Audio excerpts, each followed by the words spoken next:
ఏలూరు జిల్లా మొండూరు దళితవాడ శ్మశాన వాటిక ఆక్రమణలకు గురవుతున్నట్లు స్థానికులు ఆరోపించారు. దాంతో ఆంధ్రప్రదేశ్ వ్యవసాయ కార్మిక సంఘం, ఆంధ్రప్రదేశ్ రైతు సంఘం జిల్లా కార్యదర్శి పి రామకృష్ణ దళితుల శ్మశాన వాటికను పరిశీలించారు.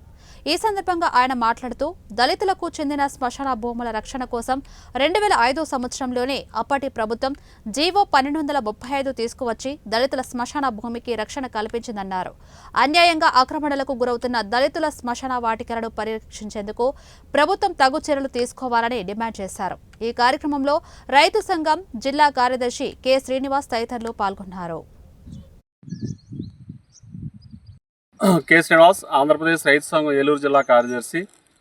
ఈరోజు పెదవేగి మండలం ముండూరులో ఇవాళ దళితుల శ్మశాన భూమి ఆక్రమణకు గురైంది.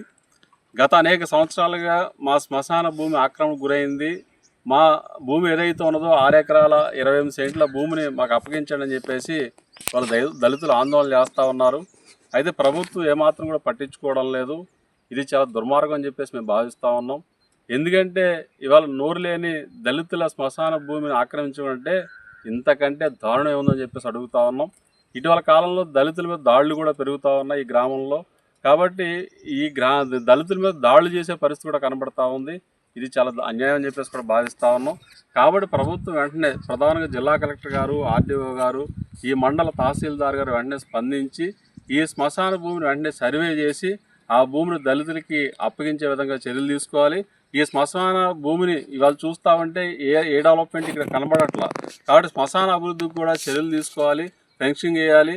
ఈ భూమి ఆక్రమణ గురి కాకుండా చర్యలు తీసుకోవాలి. సర్వే చేసి ఈ శ్మశాన భూమి ఆ గ్రామ దళితులకి వెంటనే అప్పగించి. వ్యవసాయ కార్మిక సంఘం జిల్లా ప్రధాన కార్యదర్శి. ఈరోజు పెదవేగి మండలం మండూరు గ్రామంలో దళితుల యొక్క శ్మశాన భూమిని ఆక్రమణకు గురైంది. ఈ భూమిని దళితులకు సంబంధించినని ప్రభుత్వం ఇప్పటికే ప్రకటన చేసి